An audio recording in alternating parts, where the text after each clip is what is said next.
जय हिंद। आज हम आर्टिकल 33 से लेकर 35 तक देखेंगे। हमने पिछले अध्याय में संवैधानिक उपचार के अधिकार के बारे में देख चुके थे कि किस तरह सुप्रीम कोर्ट 5 प्रकार के रिट जारी करते हैं, और यह रिट नहीं, यह रिट को ही हम आदेश कहते हैं जो कि सुप्रीम कोर्ट के द्वारा लागू किए जाते हैं।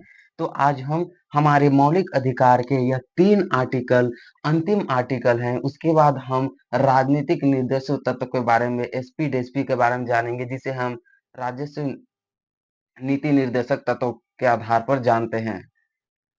तो हमारा जो सबसे पहला आर्टिकल 33, यह 3-4 बातों की बात करती है। एक गुप्तचर, गुप्तचर के बारे में, स्पाई, जिसे हम इंग्लिश में स्पाई कहते हैं। सभी कोई जानते हैं कि गुप्तचर क्या होते हैं। किसी भी गुप्त सूचनाओं को एक जगह से दूसरे जगह तक ले जाना, यानी कि गुप्त हिसाब से बताना। तीसरा है सेना, सेना के बारे में हमने सभी जो जानता है, यानी आर्मी उर्मी सब सेना। मीडिया, मीडिया कौन होते हैं? ये सारे जितने भी नेताओं के जितने भी भ्रष्टाचार के कार्य करते हैं उनको सामने लाना, किसी भी व्यक्ति की इंटरव्यू लेना, ये सब मीडिया का काम होता है। राजदूत, अब राजदूत कौन होते हैं? तो राजदूत वे व्यक्ति होते हैं जिन्हें किसी अन्य देशों में एक सीक्रेट एजेंट के आधार पर भेजा जाता है, उन्हें ही राजदूत कहा जाता है। अब इन सभी के बारे में हम जानेंगे। तो हमारा आर्टिकल 33 क्या कहता है कि गुप्तचर, सेना, मीडिया और ये राजदूत, ये तीनों के जितने भी अधिकार हैं उन्हें सीमित कर दिया गया है। अब इनके अधिकारों को थोड़ा सीमित इसलिए कर दिया गया है, अगर समझिए गुप्तचर, अगर इनको पूर्ण अधिकार दिया जाएगा तो ये अपने अधिकारों का फायदा उठा के ये दूसरे सूचनाओं कर्ताओं को ये सूचना देंगे, गलत-गलत सूचना देंगे कि उनको पूर्ण रूप से अधिकार है, उनको सजा ही नहीं दिया जाएगा।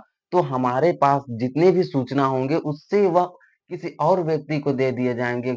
गलत सूचना देंगे, कहा कि इनके अधिकार को सीमित कर दिया। सेना, सेना के अधिकार को भी सीमित कर दिया गया है कि अगर सेना किसी भी स्थान पर, अगर भारत में अशांति आती है तो उस आधार पर हम सैन्य कानून लागू करते हैं। तो उस आधार पर हम किसी भी जनता को सैनिक से बोलने के उतने अधिकार नहीं रहते। अगर वह गलत तरीके से बोलते हैं तो सैन्य कानून लागू होने के पश्चात उन्हें बहुत सारे दंडित किए जाते हैं। तो इस आर्टिकल में सेना का अधिकार को भी सीमित कर दिया है।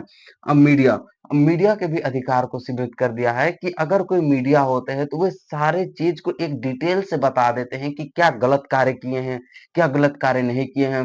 प्रधानमंत्री के वे रूम को बता देंगे कि ये प्रधानमंत्री के रूम है, यहाँ वो सोते हैं, यहाँ वो बाथरूम जाते हैं। ये सारे मीडिया, मीडिया वालों ही सभी चीज का खुलासा कर देते हैं। तो सबसे ज्यादा कोई भी डरता है तो मीडिया से डरता है। दूसरा है राजदूत, अगर उसे हम भारत देश का अगर कोई राजदूत है, अब वो दूसरा देश के बारे में हम उनकी इंफॉर्मेशन निकालने के लिए भेजे हैं, और वो खुद भारत देश के ही राजदूत होकर दूसरे देश को अगर हमारे देश के बारे में ही बताता है तो हमारा देश का राजदूत कैसा? इसलिए भी उनके भी अधिकार को सीमित कर दिया गया है। यह आर्टिकल 33 के अंतर्गत कहा जाता है। आर्टिकल 34 को क्या कहा जाता है कि किसी भी भारत मतलब क्षेत्र में, भारत देश के किसी भी क्षेत्र में, समझिए कि भारत देश का भी किसी भी क्षेत्र में, चाहे वह जम्मू कश्मीर हो, पंजाब हो, जो कि पाकिस्तान के साथ बॉर्डर सीमा करती है, इधर बांग्लादेश के साथ मेघालय हो, त्रिपुरा, ये सारे जितने भी हमारे भारत देश में कितने भी राज्य में जितने भी क्षेत्र आते हैं, अगर उस स्थान पर, जैसे कि पंजाब, पंजाब में अशांति हो जाती है, वहां सशस्त्र विद्रोह का अर्थ होता है कि उस देश के जनता आपस में लड़ने लग जाते हैं, वहां पे अशांति छाई रहती है। कि जैसे कि जम्मू कश्मीर में हमेशा देखने को मिलता है कि पीओके पाक उधर से पाकिस्तान हमला कर देता है, तो इस आधार पर वहां के जनताओं को भारी नुकसान होती है। तो उन्हें कंट्रोल में लाने का अर्थ होता है कि वहां पे अशांति हो गई तो उस क्षेत्र पर सैनिक छावनी, जिसे इंग्लिश में मार्शल लॉ के नाम से जान जाते हैं, तो सैनिक छावनी लागू कर दी जाती है। अब यह सैनिक छावनी लागू कर देने के पश्चात, मार्शल लॉ लागू कर देने के पश्चात, जितने भी जो कार्य होंगे वह सेना के द्वारा किया जाएगा। वहां पे जनताओं का मौलिक अधिकार बिल्कुल खत्म कर दिया जाएगा, क्योंकि आर्टिकल 34 यह कहता है जिस स्थान पर सैनिक छावनी अगर लागू हो गई, उस स्थान पर किसी भी लोग के मौलिक अधिकार कार्य नहीं कर सकते हैं। आर्टिकल 34 कहता है और उस स्थान पर सेना जिस तरह का नियम कानून लागू करेगी उसका फॉलो वहां के जनता को करना पड़ेगा। आर्टिकल 34 के तहत कहा जाता है। अब जो हमारा आर्टिकल है वह 35, 35 के अंतर्गत आता है कि संसद मूल अधिकार को और शक्तिशाली बनाने के लिए प्रभावित कर सकती है। जैसे कि हमने देखा, सबसे पहला हमारा अधिकार कौन था? मौलिक अधिकार में तो याद कीजिए, समानता का अधिकार, स्वतंत्रता का अधिकार, शोषण के विरुद्ध का अधिकार, धार्मिक का अधिकार, संस्कृति एवं एजुकेशन का अधिकार, ये सब के सारे हमारे अधिकार थे।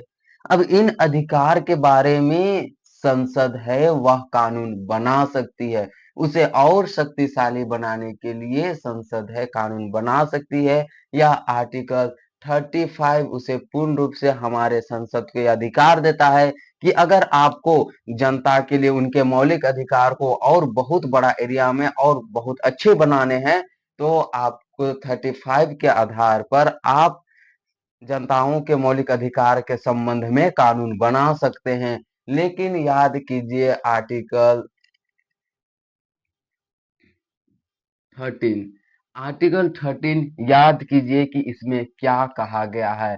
अगर वैसा कानून जो संसद बनाती है जो हमारे मौलिक अधिकार को प्रभावित करते हैं, और वैसे कानून जो कि संविधान लागू होने से पहले लागू किए गए हैं, वह कानून अगर हमारे मौलिक अधिकार को प्रभावित करते हैं, तो वैसे कानून को समाप्त कर दिया जाएगा। जैसे कि मुस्लिमों में होता था 3 तलाक, जिसे तलाक ए बिद्दत को खत्म कर दिया गया है 1938 में। तो यही कहते हैं कि आने वाले दिन में यह आर्टिकल हमारे के लिए बहुत ही इम्पोर्टेंट रखता है कि हमारा देश का अगर हमारे मौलिक अधिकार को किसी भी प्रकार का हनन होता है या किसी भी प्रकार के हनन करने के अगर नियम कानून बनाए जाते हैं, तो आर्टिकल 33 यह रोकता है कि आप संसद को यह रोकता है कि आप किसी भी प्रकार के वह कानून नहीं बना सकते कि जनता के मौलिक अधिकार को किसी भी प्रकार का हनन हो, या वैसे पहले के भी कानून नहीं रह सकते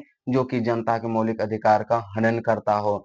लेकिन क्वेश्चन में यह पूछा जाता है हमेशा कि आर्टिकल 13 हमारे भारत देश के मौलिक अधिकार और इंग्लैंड के मौलिक अधिकार में क्या अंतर है?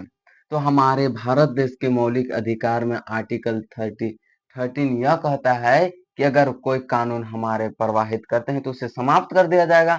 लेकिन यह आर्टिकल 13 ब्रिटेन के संविधान में यह लिखा ही नहीं गया है कि वह कानून रहे जो हम उनके देश के किसी भी नागरिक के मौलिक अधिकार को प्रभावित करता हो, या उनके पहले भी कोई ऐसे कानून बनाए गए हैं जो उनके मौलिक अधिकार को प्रभावित करता हो तो उसे खत्म कर दिया जाएगा, ऐसा हमारा आर्टिकल 13 कहता है। लेकिन यह इंग्लैंड में नहीं कहा गया है। यह अंतर है हमारे मौलिक संविधान में और उन लोगों के मौलिक अधिकारों में। तो हमने आर्टिकल 35 भी समझ गए कि जो अब हम फिर से एक लाइन से 1 मिनट के लिए आप सभी को रिवाइज के तौर पर एक्सप्लेन कर देते हैं। आर्टिकल 33 यह कहता है मीडिया, राजदूत, गुप्तचर, सैनिक, ये सभी लोगों के अधिकार को सीमित कर दिया गया है, कम कर दिया गया है, वह ताकि वह अपना मनमानी नहीं कर सके। यह आर्टिकल 33 कहता है।